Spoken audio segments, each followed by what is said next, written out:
All U.S. Wars Explained. American War of Independence. The United States was born in the middle of a war. Before it had a flag, before it had a president, it was just a group of colonies, tired of obeying a king across the ocean, a king who taxed them without listening to them. And that's how the fight for independence began, a war that didn't just create a country. In 1775, the 13 British colonies in America had had enough. They were treated like second-class subjects. They couldn't vote, but they could pay. They had no voice, but they faced punishment. Then came the first shot, fired in Lexington that April. And from that moment on, there was no turning back. George Washington was named commander of the Continental Army, made up of farmers, blacksmiths, and volunteers with barely any weapons. Their enemy? The most powerful army in the world, the British Redcoats, sent by King George III. The war would last 8 long years. There were crushing defeats and moments of near hopelessness, but also legendary victories. At Saratoga, where the colonists proved they could win, and at Yorktown, where they sealed their fate, France stepped in, offering ships, soldiers, and money. And with that, the American dream began to take shape. In 1783, the Treaty of Paris was signed. The British Empire accepted the unthinkable. The colonies were no longer colonies. They were now the United States of America. What did the war leave behind? The independence of a brand new country, the birth of a political experiment without kings, and the rise of a global superpower in the making. They had won their freedom, but not their respect, because to the empire, those United States were still just a rebellion.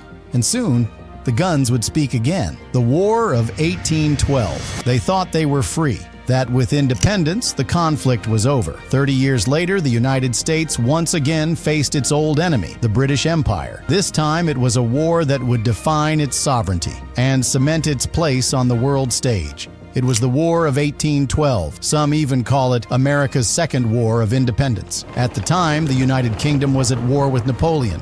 And out on the Atlantic, British ships began intercepting American vessels, seizing their cargo, and forcing U.S. sailors to join the Royal Navy, literally kidnapping them at sea.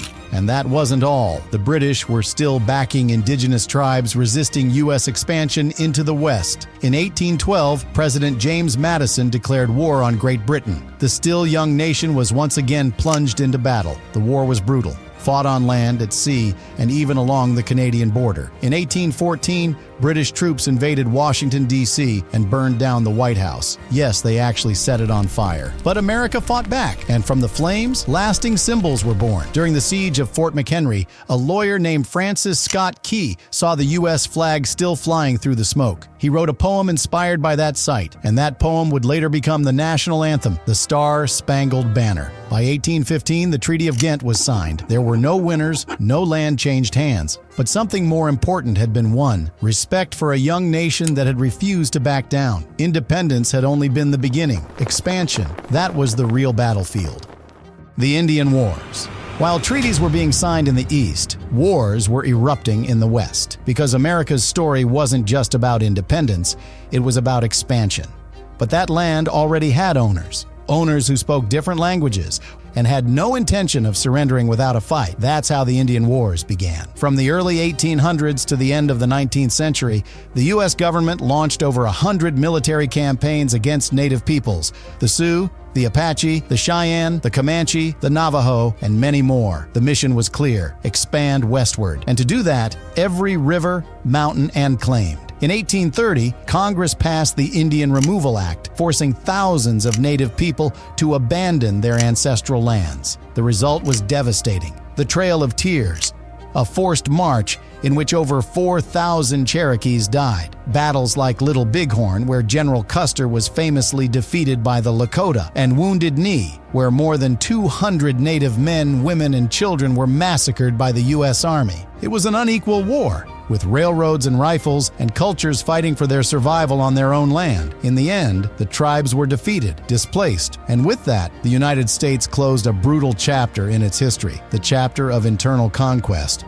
But as the country looked westward, another border was becoming impossible to ignore. A war was coming, one that would not only redraw the map, but forever reshape the relationship with a neighboring nation.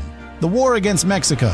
Every empire has a turning point, a moment when it stops defending and starts expanding. For the United States, that moment came in 1846, and the stage was set: Mexico. After annexing Texas in 1845, the U.S. claimed its border extended all the way to the Rio Grande. Mexico disagreed. To them, the border was the Nueces River, much farther north. All it took was a skirmish between patrols in the disputed territory for President James K. Polk to declare war. But the truth is, the ambition was already there. The U.S. had its eyes on California, New Mexico, Arizona, the entire Southwest. American troops moved fast. They took Monterrey, then invaded Veracruz, and by 1847, they had marched into Mexico City, raising their flag over the National Palace. Zachary Taylor and Winfield Scott became war heroes and later U.S. presidents. For Mexico, it was a disaster. In 1848, the Treaty of Guadalupe Hidalgo was signed. Mexico lost over half its territory. The United States paid $15 million and gained what we now know as California, Texas, Arizona, New Mexico, Nevada, Utah, and parts of Colorado. The largest territorial expansion in U.S. history. The beginning of a border tension that still echoes today, and a clear message to the world. America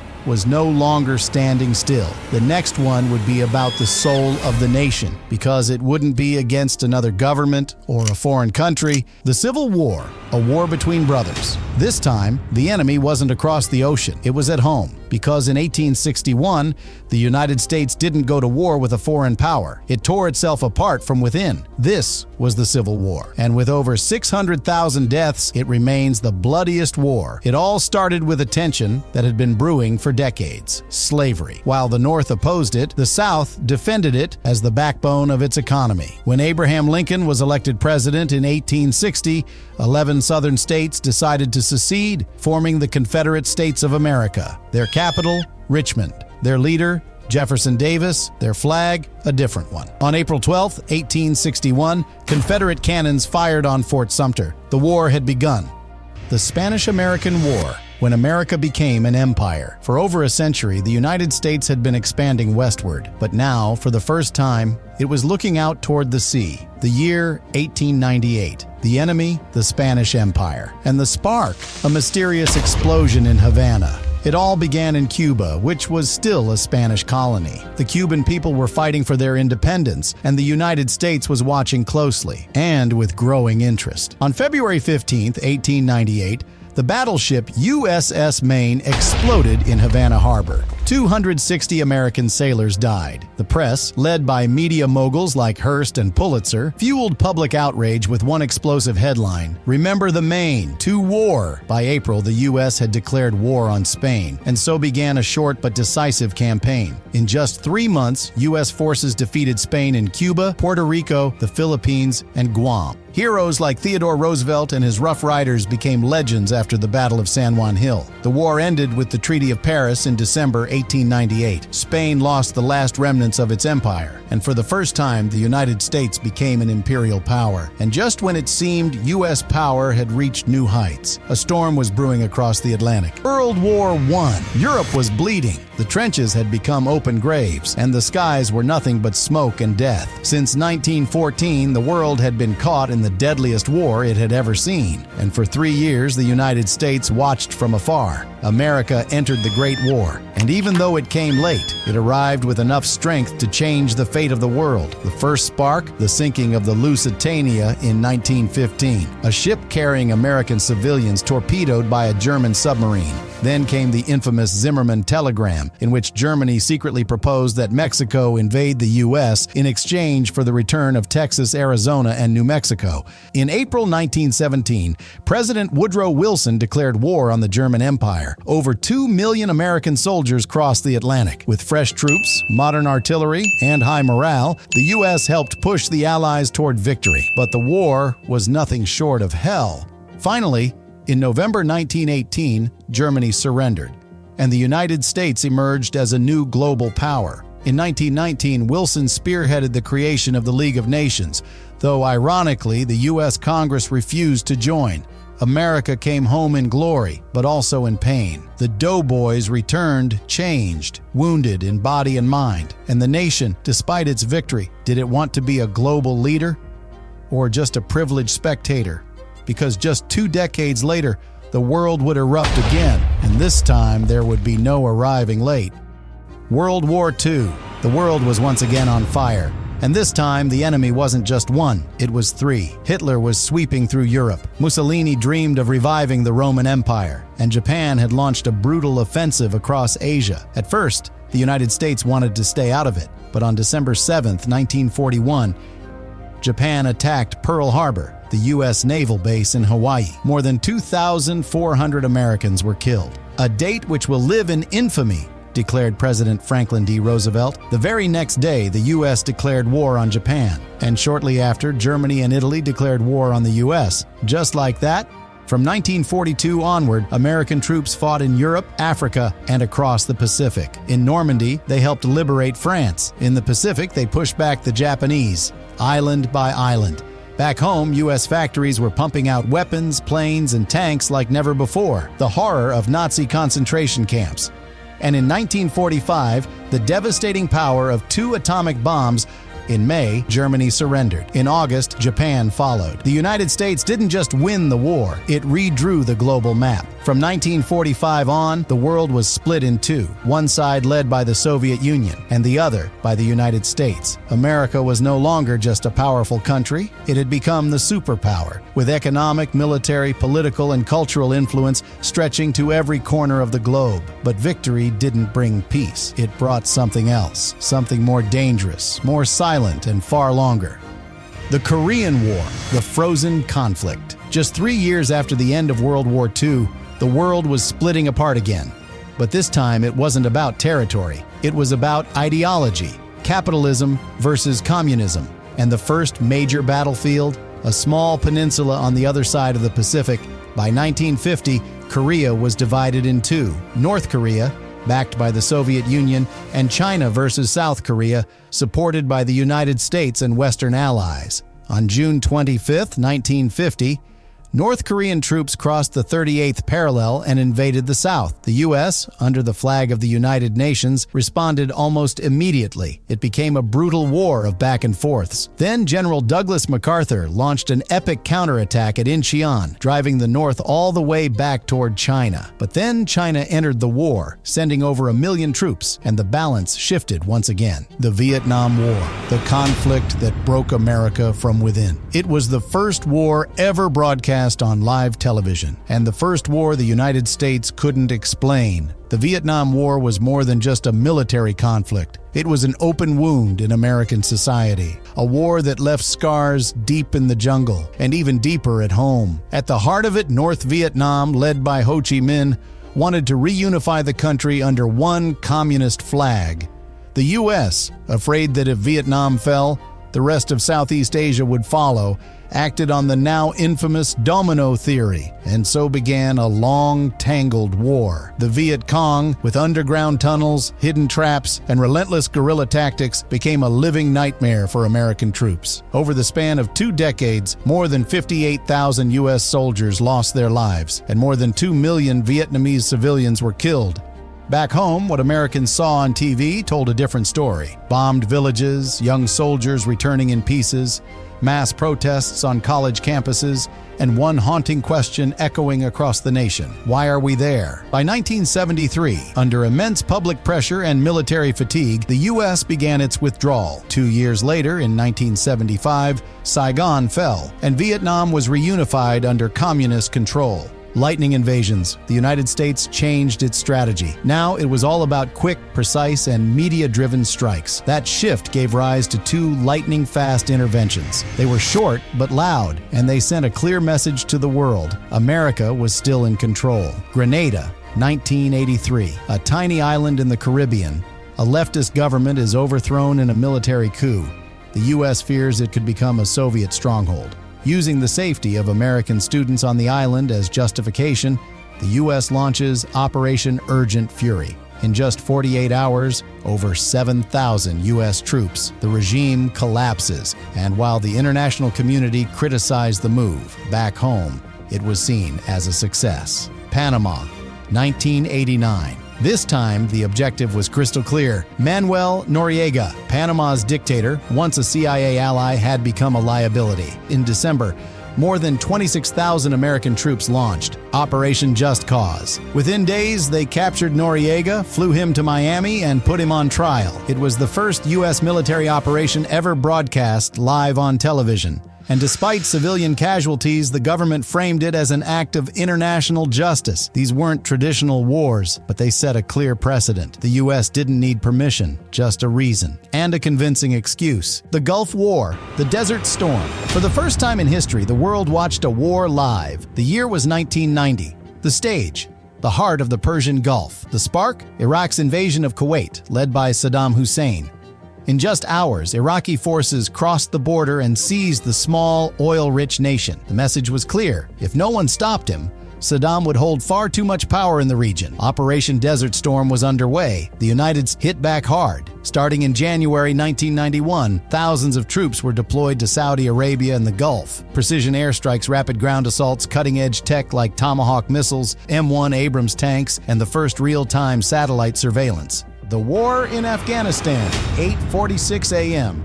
Just another regular morning in New York until two planes changed the course of history. On September 11, 2001, the United States was attacked on its own soil. Nearly 3,000 people lost their lives in one of the most devastating acts of terrorism of the century. The group responsible was Al-Qaeda, led by Osama bin Laden, hiding in Afghanistan under the protection of the Taliban regime. 1 month later, the U.S. responded. It launched a military offensive to dismantle the terrorist group and bring down the Taliban. Within weeks, the Taliban had fallen. The world cheered. But what seemed like a quick mission turned into a long, drawn-out occupation. The years went by. The U.S. tried to build a stable Afghan government. And the Taliban? In 2011, bin Laden was killed by U.S. Special Forces in Pakistan. Many believed that was the moment to leave. The war against ISIS. They didn't wave traditional flags, they wielded cameras. Their goal wasn't just to kill, it was to instill fear, record it, and spread it online. In 2014, one of the most brutal and media-savvy enemies of the 21st century was born, the Islamic State, better known as ISIS. In a matter of months, they seized vast areas of Iraq and Syria, declared a caliphate, and wiped out borders that had been in place since World War I. This isn't just another terrorist group. This is a well-funded, well-armed army, warned President Barack Obama, and ISIS had something no extremist group had ever used like this before: viral power. Kidnappings, public executions, slavery, destruction of historic sites, all captured in high definition, all edited for the internet. The world was shaken when a video surfaced of the beheading of journalist James Foley. From the White House, Obama responded with a solemn warning: "When you harm an American, we will do what's necessary to protect our people." The U.S. launched Operation Inherent Resolve, precision airstrikes, alliances with Syrian Kurds and Iraqi forces, coordination with over 80 countries. By 2019, ISIS had lost its last territorial stronghold in Baghouz, Syria. Donald Trump declared, "We have defeated the caliphate, 100% eliminated." But it wasn't a full victory. ISIS morphed into a decentralized network, with cells across Asia, Africa, and Europe. They no longer held cities, but their influence lived on in attacks, forums, and propaganda. This war revealed something new. The battlefield isn't just physical anymore. It's digital. It fights for attention. War in Ukraine. The U.S. has no troops on the ground. 4 a.m., February 24, 2022, the world changed. Russian missiles struck Ukrainian cities. Tanks rolled across the border, and in a scene many believed had been left behind in history, Europe was at war again. Under the command of Vladimir Putin, Russia launched what it called a special military operation with a clear goal: to subdue Ukraine, replace its government, and stop NATO's expansion. But the plan didn't unfold as expected. Ukraine's resistance was fierce, and instead of fleeing, President Volodymyr Zelensky sent a message that echoed around the globe: "I need ammunition, not a ride." The United States didn't waste time. It didn't send troops, but it sent money, intelligence, missiles, drones, and cutting-edge defense systems. Under President Joe Biden, support for Ukraine became official U.S. policy. We will support Ukraine for as long as it takes. In just the first 18 months, the U.S. provided over $100 billion in military, economic, and humanitarian aid. It also shared satellite images, countered Russian disinformation campaigns, and led an unprecedented coalition of economic sanctions. But the war goes on. Thousands dead, millions displaced, an energy crisis across Europe, and a world watching every move made by Moscow and Washington. This isn't a direct war between Russia and the U.S., but it's the closest they've come since the Cold War. And even without American boots on the ground, U.S. decisions, weapons, and diplomacy continue to shape the direction of the conflict day by day. The global map has been redrawn. Alliances have tightened and strained. And now a new question looms. What role will the United States play in the wars of the future? Stay tuned. This story is far from over.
Huellas de Jesús.